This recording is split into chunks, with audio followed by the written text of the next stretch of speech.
Que a doce paz de nosso Senhor e Mestre se faça em nossos corações e vidas. Aqui estamos para o nosso estudo bíblico. Hoje, o Evangelho segundo Lucas, capítulo 12, versículos 35 a 48. Parábola do servo vigilante.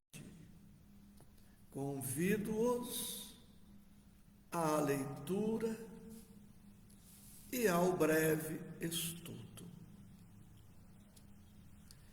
Parábola do servo vigilante.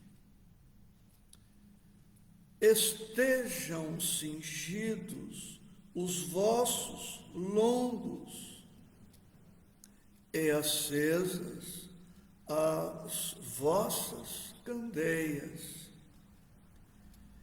E sede vós semelhantes aos homens que esperam o seu Senhor, quando houver de voltar das bodas, para que, quando vier e bater, logo possam abrir-lhe.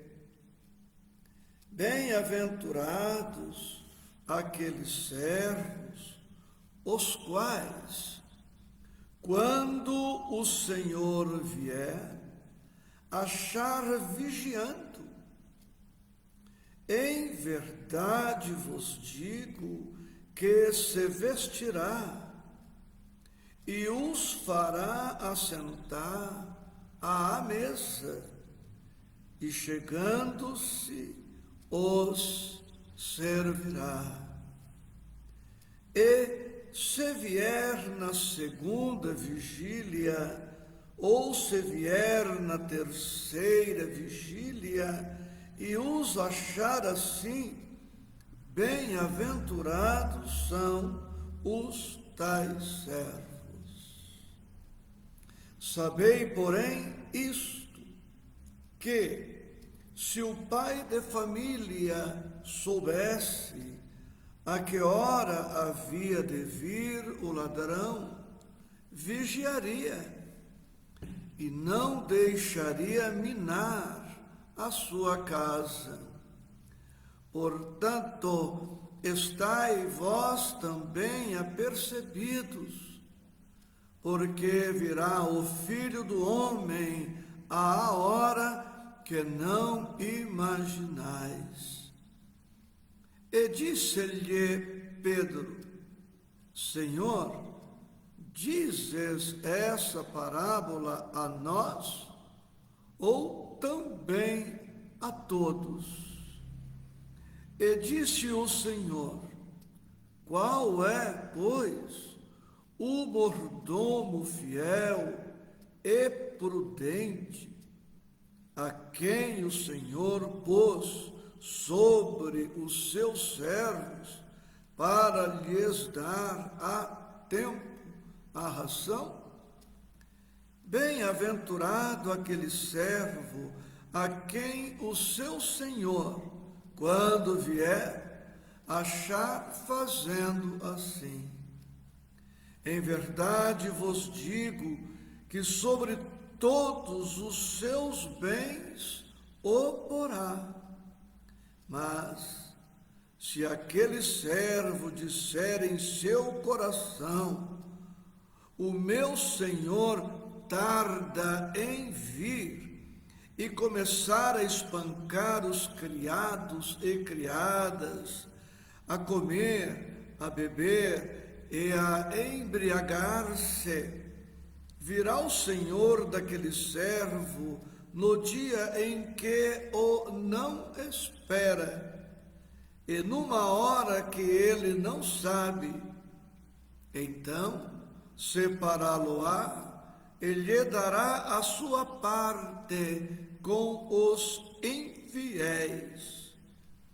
E o servo que soube a vontade do seu senhor, mas não se aprontou, nem fez conforme a sua vontade, será castigado com muitos açoites. Mas o que a não soube e fez coisas dignas de açoites, com poucos açoites será castigado.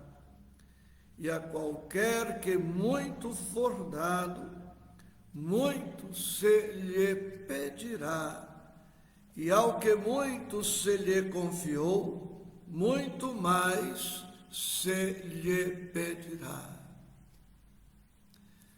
Almas irmãs, Jesus, através do evangelista Lucas, nos oferece nesta passagem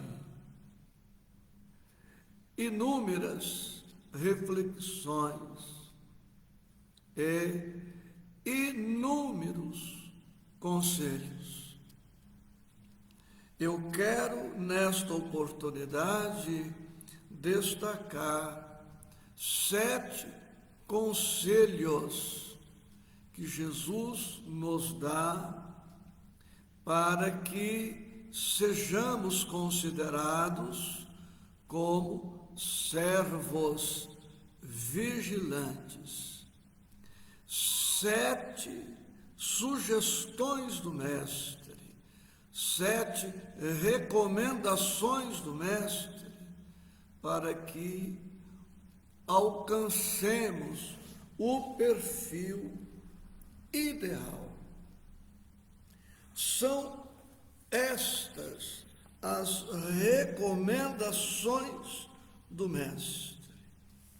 Primeira, vigilância. Segunda recomendação, defesa. Terceira, estejamos prontos. Quarta recomendação, estejamos disponíveis. Quinta recomendação, estejamos na tarefa que nos foi confiada ou cumpramos os nossos deveres. 6. Sexta recomendação, cuidemos do nosso burilamento íntimo.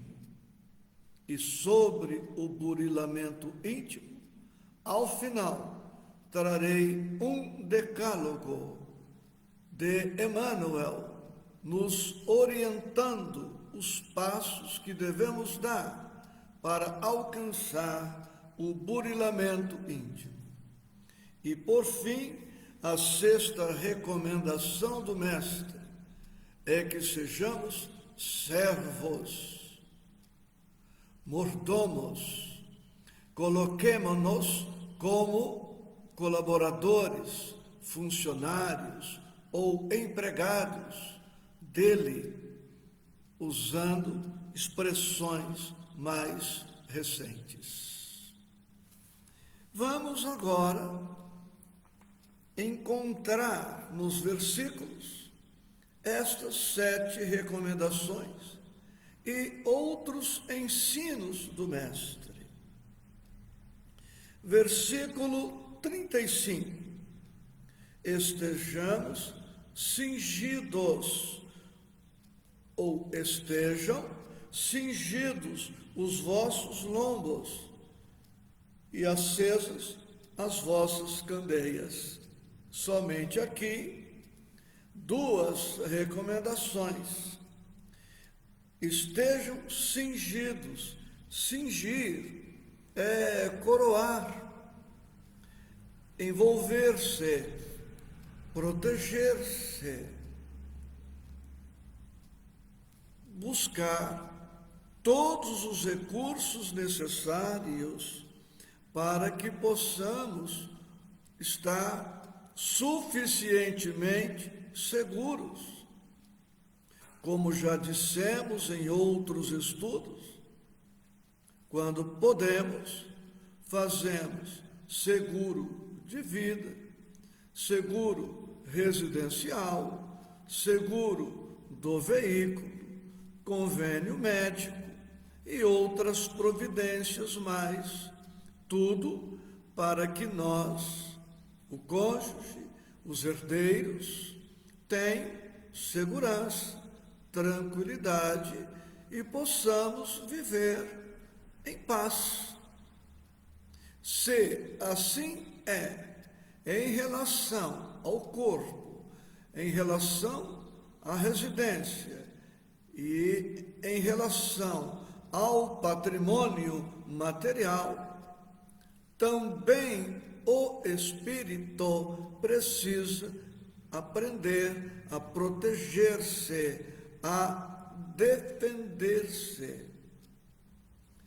E Jesus aqui diz que o Senhor voltará, e voltará em momento não sabido pelo servo.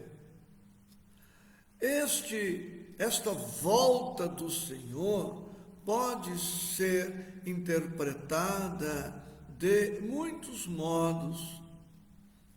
Agora, eu destacarei duas formas para que possamos entender os apelos de Jesus. Primeira situação, não sabemos o dia, o mês, o ano em que morreremos ou desencarnaremos. E diante desta imprecisão, desta incerteza, desta pergunta não respondida, quando desencarnaremos, precisamos, então, aprender a estar bem, a cuidar de nós, proteger-nos, para que quando advier a nossa desencarnação, ou a desencarnação de um afeto, seja familiar ou amigo, estejamos minimamente prontos. Também podemos interpretar a volta do Senhor como sendo os momentos, especialmente os grandes momentos de aflição. Não sabemos quando esta ou aquela aflição surgirá em nossa vida ou na vida daqueles aos quais amamos. E estas aflições são as mais diversas possíveis. E por isso também precisamos aprender a nos proteger. E Jesus já nos diz no versículo 35 uma das providências ou atitudes que devemos adotar quando ele propõe: estejam cingidos os vossos lombos, ou seja, protejam-se, defendam-se, estejam alertas, atentos. E ele propõe: e acesas as vossas candeias, lâmpadas. É claro que Jesus aqui não está falando das lâmpadas que hoje colocamos no teto, especialmente para iluminar a casa ou qualquer outro ambiente. Ele está falando da nossa luz, da nossa luz íntima, da nossa luz espiritual, da nossa estrutura emocional, ou ainda da nossa estrutura espiritual. E daí, mais adiante, nós trazermos o decálogo elaborado por Emmanuel sobre o burilamento íntimo, sobre a melhoria íntima. Se no estágio em que nos encontramos hoje não estamos habilitados ao enfrentamento das aflições, cuidemos de investir mais e mais para que nos preparemos. Porque se esperarmos que as dores surjam para somente aí nos lembrarmos da oração, nos lembrarmos da caridade, do amor, da fé, da fortaleza moral, será um pouco tarde para que bem enfrentemos a aflição que já nos bateu à porta. Hoje, portanto, é o melhor dia para que nós investamos nas conquistas espirituais, para que estejamos assim alertas, atentos, defendidos, protegidos, mas também preparados interiormente, para que soframos, choremos em virtude das dores que chegam, mas sem que o desespero, sem que o abatimento, o estresse, a ansiedade, o medo, a depressão nos levem a uma prostração que podemos perfeitamente evitar. E ele diz, e sede vós, no versículo 36, e sede vós semelhantes aos homens que esperam o seu Senhor, quando houver de voltar das bodas, para que, quando vier e bater, logo posso abrir-lhe. Ou seja, estejamos prontos, estejamos disponíveis, estejamos na tarefa que a vida nos confia, nos postos que a vida nos confia e que nos honra a oportunidade reencarnatória. Versículo 35, vigilância, defesa, iluminação íntima, 3 recomendações. No versículo 36, outras 3 recomendações. Estejamos prontos, disponíveis e nos postos, nas tarefas, nos compromissos, nas responsabilidades que nos foram atribuídas. No versículo 37, ele insiste dizendo, bem-aventurados aqueles servos, os quais, quando o Senhor vier, achar vigiando. Recordando que vigiar, expressão de André Luiz, espírito, vigiar não é desconfiar, é acender a própria luz.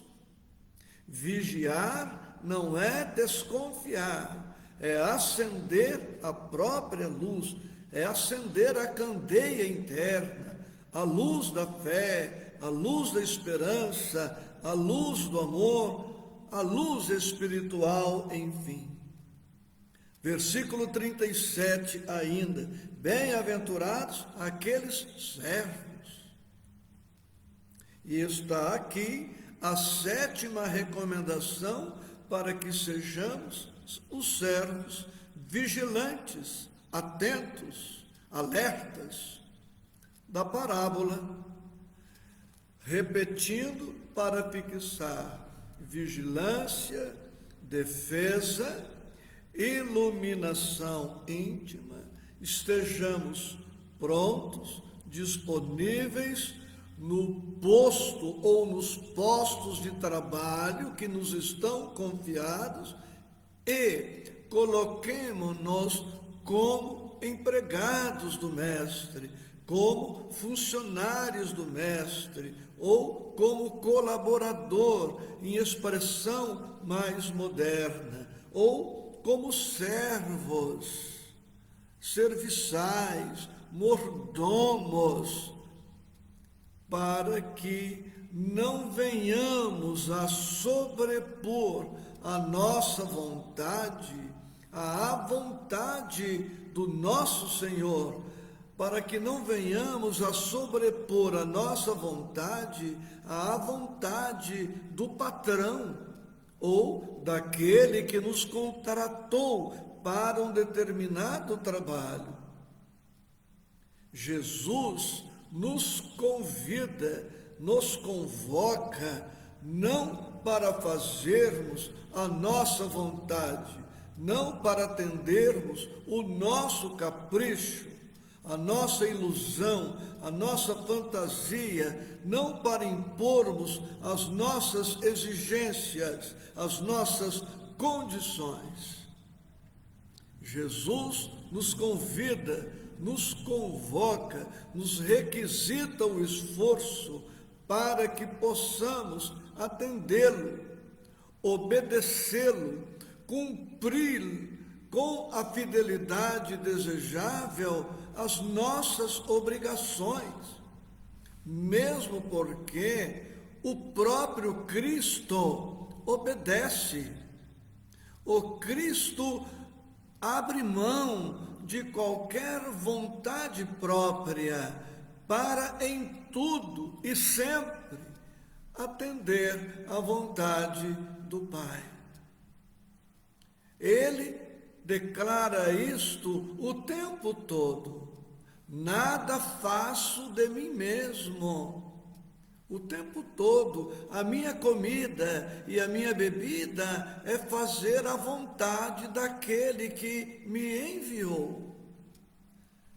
E nada mais saudável, nada mais felicitador, nada mais pacificador, apaziguador do que obedecer o comando daqueles que estão ali para nos orientar no modus operandi. Se o Cristo é infinitamente mais experiente que nós, muito mais maduro, se o planeta está confiado à sua responsabilidade, por que não atendê-lo com alegria, com prazer, com satisfação? E em tudo dizendo: eis-me aqui, Senhor, como disse Maria ao Espírito angélico Gabriel, como está no capítulo 1 de Lucas, versículo 38, eis aqui a serva do Senhor, que se cumpra em mim segundo a tua palavra. Eis aqui a serva do Senhor, que se cumpra em mim segundo a tua palavra. Ela se coloca como serva, como empregada, como colaboradora, como escrava. Abre mão de qualquer querer para em tudo fazer a vontade do Cristo. E é o que se espera do servo vigilante.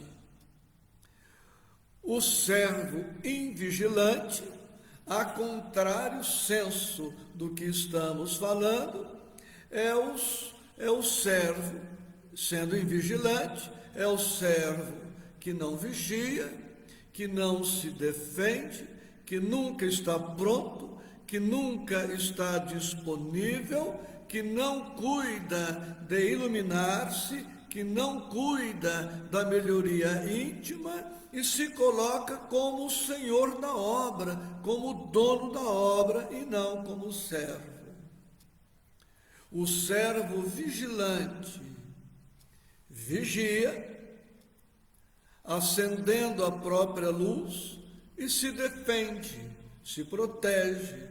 O servo invigilante não cuida de sua iluminação, não se protege, não se defende, fica exposto, vulnerável.